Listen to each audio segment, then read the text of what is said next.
देवराज और देवेंद्र और देवेश स्वरूप के विराजमान डॉक्टर नीरज कुमार जी, सम्मानित मंच, invited guests, my dear student, नमस्कार एंड सलाम to all of you. I am very much thankful to the organizer to invite me to share my viewpoint with you. One nation and one law. Let us understand nation. As you know,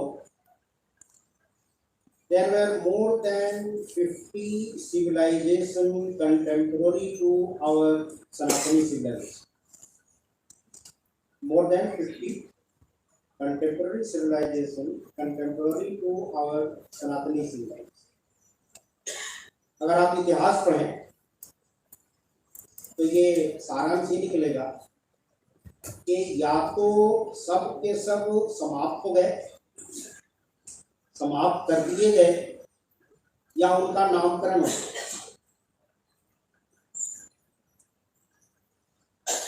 अल्लामा इकबाल ने जो तराने हिंदी लिखा है उसमें 4 line जो है बहुत ही महत्वपूर्ण line उन्होंने लिखी है.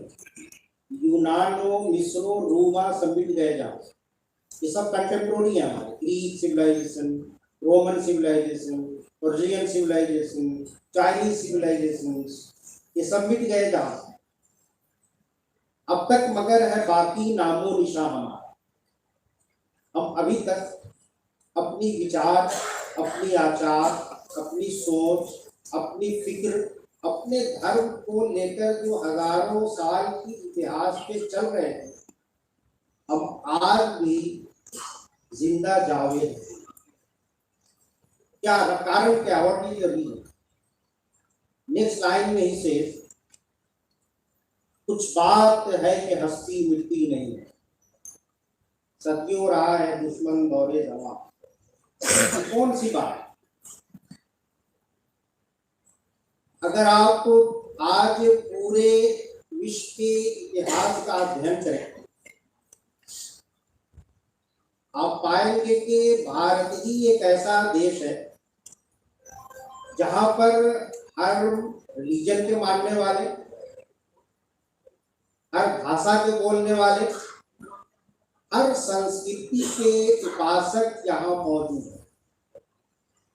इसके अलावा दूसरा कोई स्थान नहीं है जो हिंदुस्तान है. यही एक स्थान.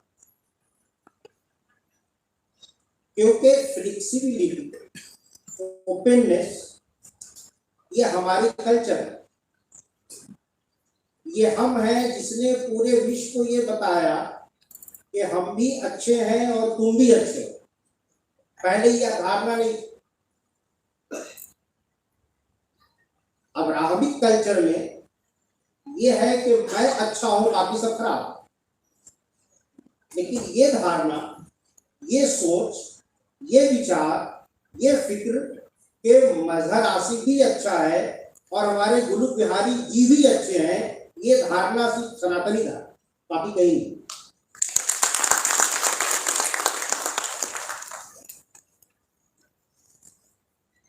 मुझको कहा गया है कि मैं इस्लाम का जो भी पॉइंट है जो अभी कॉमन सिविल कोड में जो इम्प्लीमेंट होने वाला है उस पर थोड़ा सा आप लोगों को बताओ. इससे पहले कुछ टर्मिनोलॉजी है, टेक्निकल टर्मिनोलॉजी, उसको हम समझ लेते हैं. Because there are lots of confusion. मुस्लिम, मोमिन और आरिफ और सूफी, ये 4 टर्मिनोलॉजी आपके कान से गई होगी. Let us understand it. क्या है मुस्लिम कौन है, मोमिन कौन है और सूफी कौन है? फिर हम आएंगे वन नेशन. मोमिन वो है जो थियोरेटिकली बिलीव करता है कि खुदा एक है, उसके पैगंबर्स हैं और आसमानी किताब. होली कुरान से आमंतो बिल्लाही वल मलाइकतिही व कुतुबिही व रसूलिही वला नुफर्रिकु बैन अहदिन मिन रुसुलिही। ये मोमिन का डिफिनेशन है। मुस्लिम कौन है? मुस्लिम वो है जो थ्योरी तो पढ़ लिया, अब उसका प्रैक्टिकल करें। मैंने एक्सेप्ट कर लिया कि नमाज पढ़ना है, मैं नमाज पढ़ूंगा, रोजा रखना है, मैं रोजा रखूंगा, झूठ नहीं बोलना है, मैं झूठ नहीं बोलूंगा, शराब नहीं पीना है, मैं शराब नहीं पीऊंगा। तो मोमिन वो है जो थ्योरी पढ़ता है, मुसलमान वो है जो उसको प्रैक्टिकल करता है। अब प्रैक्टिकल करने में there are two kinds of student. एक स्टूडेंट वो है जो नंबर की लालच में करता है, और एक स्टूडेंट वो है जो गुरु की श्रद्धा में करता है। पूजा पद्धति करने वाले या नमाज रोजा करने वाले दो तरह के लोग होते हैं। एक वो तो है जो जन्नत की लालच है, उनको जन्नत में हूर है और पता नहीं क्या क्या है, नहीं तो दोजख से भय है। तो वो मुसलमान, वो मोमिन जो दोजख की भय से और जन्नत की लालच से जो कोई इबादत कर रहा है, वो मोमिन है और मुसलमान है। और जिसको किसी की लालच नहीं है, खुदा को खुदा के लिए प्यार करता है, खुदा को खुदा के लिए मोहब्बत करता है, उसको हम सूफी आरिफ करते हैं। ये चार टेक्निकल टर्मिनोलॉजी हो गया। जब हम यूनिफॉर्म सिविल कोड की बात करेंगे तो उसमें हमारे डिफरेंट स्कूल्स, हनफी है, मालिकी है, हम्बली है, देन अहले हदीस है, बरेली है, और तीसरा जो है जो आखिरी जो है वो है जाफरी। ये 6 स्कूल्स हैं और मुस्लिम पर्सनल लॉ इन 6 स्कूल से ही गवर्न होता है। कि मैं रिपीट कर रहा हूं कि इस जमीन पे कोई भी ऐसा देश नहीं है जहां पर हम्बली, मालिकी और जाफरी और ये सब एक साथ हो। ये सिर्फ ओनली हैपेंस इन इंडिया। ये सिर्फ इंडिया में ही है तो ये सब तरह के स्कूल के रहने वाले हैं। मालिकी भी है, हम्बली भी है, हनफी भी है, रैदी भी है, शाफई भी है, अहले हदीस भी है। यानी आप किसी भी मुस्लिम फिरका का नाम ले लें, सब के सब भारत वर्ष में मौजूद है। सबके स्कूल्स अलग अलग हैं। अब क्यों यूनिफॉर्म सिविल कोड का निर्माण हम क्यों करते हैं? इस्लाम में 2 चीज है, एक को कहते हैं हुकूकुल इबाद, एक को कहते हैं हुकूकुल्लाह। जो खुदा का हक हमारे ऊपर है, ईश्वर का हक हमारे ऊपर है, वो this is between me and God, कि हमारे और खुदा के बीच में, उसको हम कहते हैं हुकूकुल्लाह। एक को हम कहते हैं हुकूकुल इबाद, जो मेरे और आपके बीच है, कि हमारा सोशल रिलेशन, हमारे पड़ोसी के हक है, हमारे टीचर के हक है, हमारे बाल बच्चे के हक हैं, हमारे फैमिली के हक हैं, इसको हम कहते हैं हुकूकुल इबाद। ये जो यूनिफॉर्म सिविल कोड जो है, ये only talks about relation between human and human. It does not talk between relation between me and God. ये जो मुस्लिम्स हैं उनको समझना चाहिए कि ये यूनियन सिविल कोड जो आने वाला है या आएगा, ये हमारे जो रिलीजियस टर्मिनोलॉजी है, जो रिलीजियस राइट्स है, उस पर ये किसी भी तरह का इंटरफेरेंस नहीं करता। हम नमाज कैसे पढ़ें, रोजा कैसे दें, ज़कात कैसे दें, हज कैसे दें, इस पे इंटरफेयर नहीं करता। बहुत सारे लोगों को ये शुभा है, ये डर है कि जो यूनिफॉर्म सिविल कोड आएगा तो हमारे रिलीजियस जो राइट्स है उस पर भी इंटरफेरेंस करेगा। मैंने एग्जाम्पल दूं, मैं अभी हमारे साथ हमारे स्टूडेंट आए हैं कि रोजा है, सपोज कीजिए यूनिफॉर्म सिविल कोड लग गया, तो ऐसा थोड़े है कि हमारे ग्रुप जारी की हमारे लिए कहे कि नहीं तुम अभी रोजा तोड़ दो, तुम रोजा नहीं रह सकते, बल्कि हमारे लिए अफ्तार का इंतजाम करेंगे। ये यूनिफॉर्म सिविल कोड, ये इसको समझने की बहुत जरूरत है। रिलीजियस में इंटरफेरेंस नहीं है। अब वो कौन कौन चीजें आती हैं? निकाह, तलाक, उसके बाद नामो नफका और विरासत, ये 4 चीजें हैं जो हम यूनियन सिविल कोड में हम लाते हैं। निकाह जो है ये बहुत ही सिंपल तरीका है। सब स्कूल इस्लाम में शादी के लिए क्या चाहिए? लड़का चाहिए, लड़की चाहिए, दोनों जो है रिश्ते हों, 2 गवाह चाहिए, बस ये शादी हो जाए। ये खुतबा पढ़ना और ये मौलाना साहब को लाना, ये निकाह का पार्ट नहीं। मैं आई बिलीव कि इन निकाह में ये खुतबा पढ़ना, कुरान शरीफ पढ़ना, हदीस पढ़ना, मिलाद करना, these are not part and parcel of the निकाह। निकाह के लिए 2 बालिग लड़का और एक लड़की का होना, 2 गवाह का होना, इसी के सामने ये दोनों जाकर बोल दे कि ये लड़की है, इसके बाप का नाम ये है, मैंने अपने निकाह में कबूल किया, और एक पर्टिकुलर मुहद्दत का होना से ये निकाह हो जाएगा। यही तो हम कर रहे हैं। हमारे जो रजिस्ट्रेशन कराते हैं कोर्ट में, यही तो होता है। तो क्या फर्क है इसमें? निकाह में और रजिस्ट्री में कोई फर्क नहीं हुआ। मसला आता है खिलाफ। मुसलमानों के अंदर ही इतने ज्यादा इख्तिलाफात हैं कि अगर उनको यूनिफॉर्म सिविल कोड में न लाया जाए तो बहुत ज्यादा प्रॉब्लम हो सकते हैं। मैं 2 केस आपको सामने में रखूंगा समझने के लिए। सपोज कीजिए मैंने शराब पिया, शराब पीने की हालत में मैंने अपनी वाइफ को 3 तलाक दिया। अगर मैं हनफी स्कूल का फॉलोअर हूँ और दारुल देवबंद से मैं अगर फतवा मंगाता हूँ तो हमारी वाइफ हमारे हाथ से चली गई, तलाक हो गई। लेकिन अगर मैं हनफी को छोड़कर मैं अगर शाफई में आ जाऊं, अगर हदीस में आ जाऊं, अब जामिया सफिया बनारस से अगर मैं फतवा मंगाऊं तो वो लोग बोलेंगे नहीं, तलाक तो नहीं हो, क्योंकि उनके यहाँ शराब पीना ही गुनाह है। गुनाह करके दूसरा गुनाह करना तो वैलिड ही नहीं, तो हुआ ही नहीं है। तो इस तरह से एक आदमी जो है वो हर स्कूल में दौड़ता रहेगा, कभी मालिकी बनेगा, कभी हम्बली बनेगा, कभी शाफी बनेगा। इसलिए एक कॉमन सिविल कोड होना चाहिए जहां पर इसका डिसीजन हो और इसका फैसला। अब बताइए,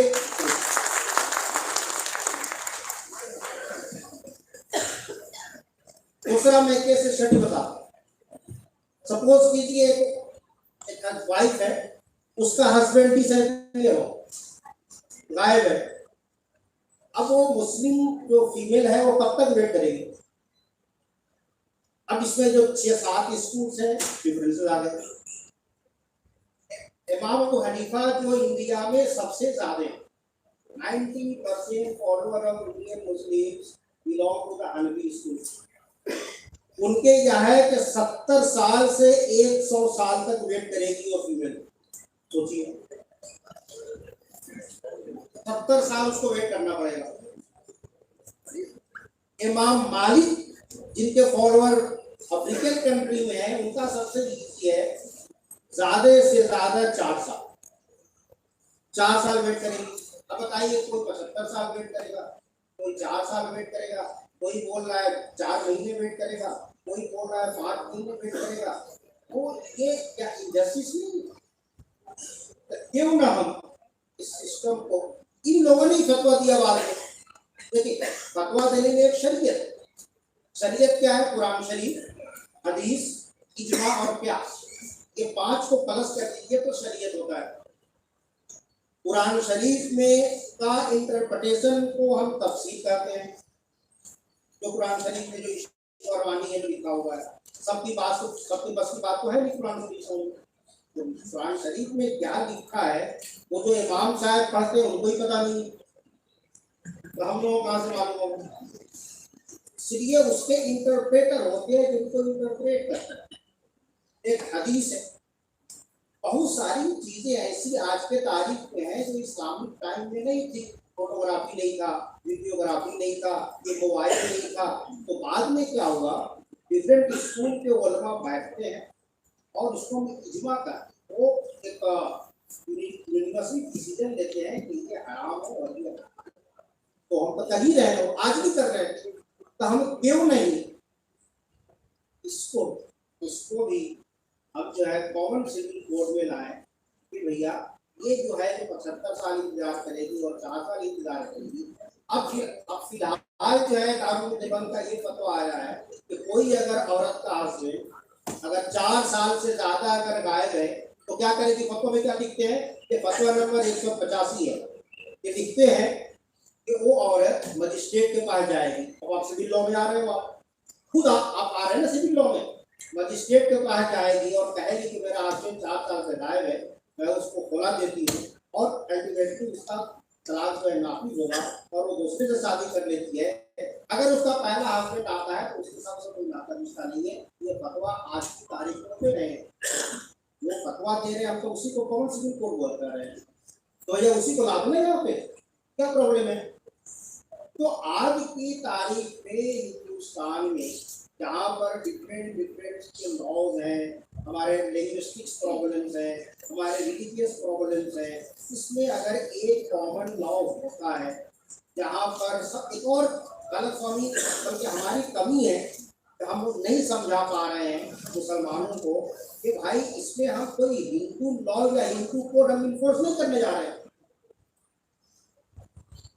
ये हम जो सोसाइटी की जो लॉ है आज के तारीख में जो हो रहा है, हम उसी को आज के परिप्रेक्ष्य में उसको हम इम्प्लीमेंट करेंगे, उसको हम लाएंगे ताकि मौजूदा हालात में जो हमारी माएँ हैं और बहनें हैं उनके साथ किसी भी तरह का भेदभाव ना हो।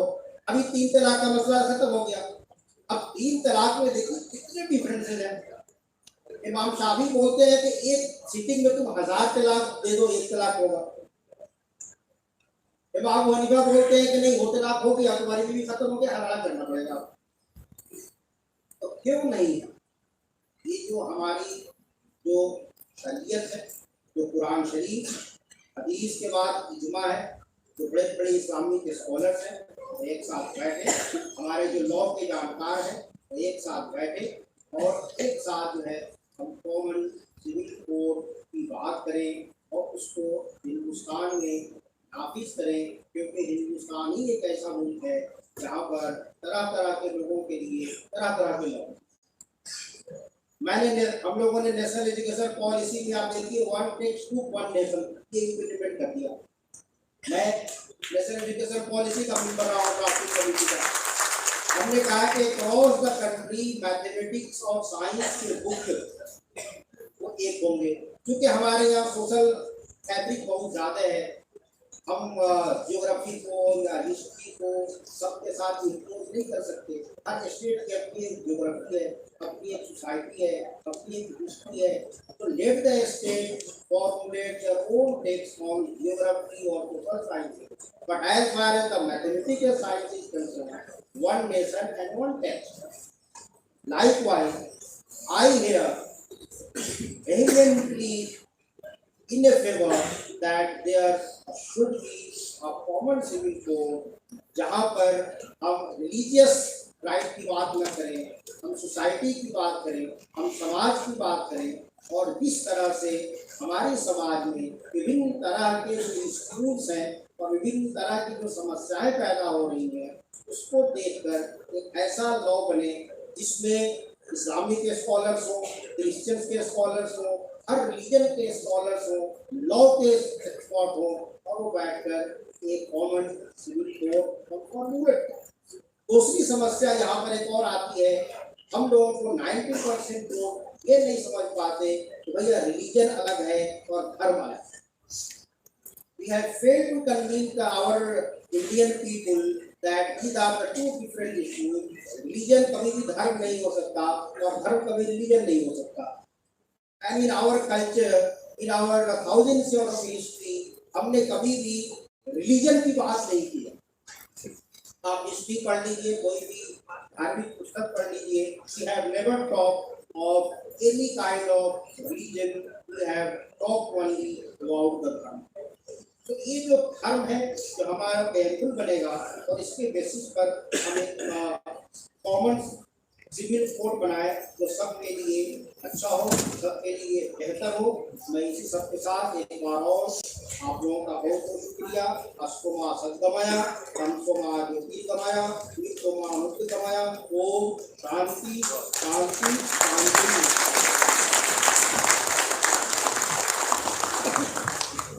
बहुत शुक्रिया जनाब नज़र आसिफ साहब, आपने तमाम मुद्दों पर बड़ी बारीकी से रोशनी डाली और